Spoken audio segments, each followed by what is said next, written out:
অনেকে জিজ্ঞাসা করছো যে ফিজিক্স কিভাবে পড়বো, কারণ একাডেমিকের যতগুলা সাবজেক্ট আছে তার মধ্যে সব থেকে বেশি ঝামেলা হয় ফিজিক্সে এবং ম্যাথে।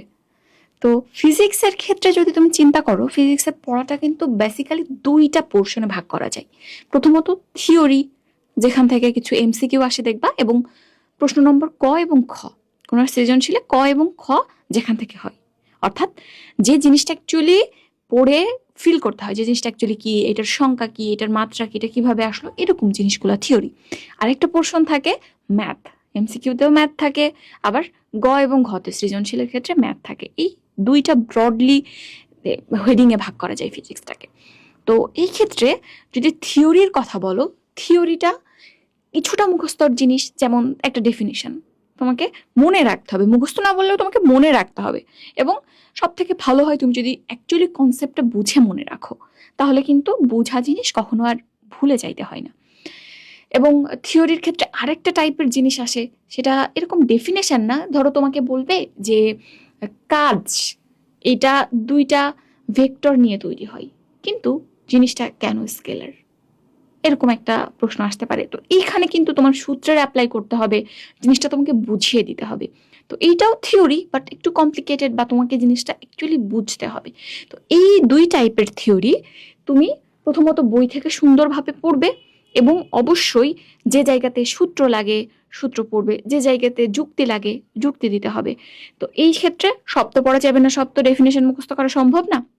অবশ্যই তোমার কাছে একটা প্রিভিয়াস ইয়ারের কোশ্চেন ব্যাংক বা টেস্ট পেপার থাকতে হবে, যেখান থেকে তুমি বুঝবা যে এই জিনিসগুলো লাগে। এবং নিশ্চয়ই এই যুগে তুমি কোনো টিচারের কাছে পড়ো বা কলেজের টিচার তোমাকে পড়িয়ে দেয়, তিনি যে জায়গাগুলোতে ফোকাস করবেন সেই জায়গাগুলো ভালো করে পড়তে হবে।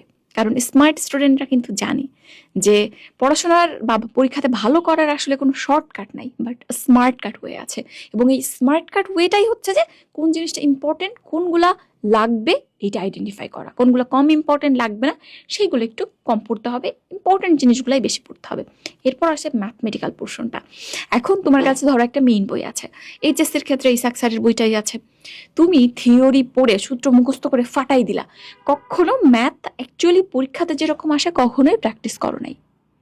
বিশ্বাস করো, পরীক্ষা দিয়ে বসো, যারা এখন এইচএসসি 27-এর আছো, অনেকেরই অর্ধবার্ষিক পরীক্ষা শেষ, ফিজিক্স পরীক্ষা দিয়েছো, মনে হয়েছে অনেক ভালো পারবো, বাট অ্যাকচুয়ালি পরীক্ষার হলে যে সৃজনশীল আনসার করতে পারো নাই, যে এমসিকিউ কোশ্চেনগুলো ম্যাথ থেকে আসছে আনসার করতে পারো নাই, কারণ কি তুমি এনাফ প্র্যাকটিস করো নাই। সো ম্যাথের জন্য সূত্র মুখস্থ করতে হবে বা জানতে হবে কোন জিনিসটা কিভাবে ভেবেছে, বাট সব থেকে ইম্পর্ট্যান্ট প্র্যাকটিক্যালি কোশ্চেন সলভ করা।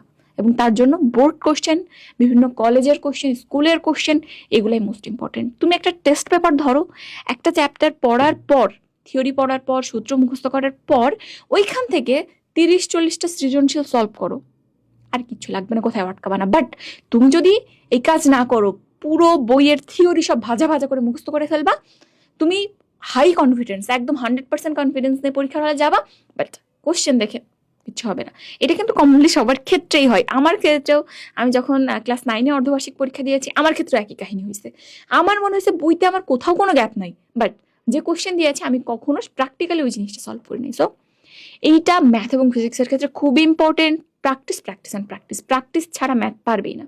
সো এখনই শুরু করো, এবং বারবার বলতেছি টেস্ট পেপার, তুমি ফার্স্ট ইয়ার হও, সেকেন্ড ইয়ার হও, যেই হও না কেন, ইমপ্রুভমেন্ট স্টুডেন্ট হও না কেন, test paper is a must. Test paper না থাকলে কিভাবে প্রশ্ন হয়, প্রশ্নটা কিভাবে সলভ করতে হয়, কিভাবে কি, বুঝতেই পারবে না। সো টেস্ট পেপার কিনো, মূল বই পাশে রাখো, টিচার কিভাবে কি পড়তে বলছে সেটা খেয়াল করো। এরপর নিজের বুদ্ধি, মেধা, পরিশ্রম সবগুলোকে কাজে লাগাও, ইনশাল্লাহ ফিজিক্স কেন প্রত্যেকটা সাবজেক্টে ভালো করবে।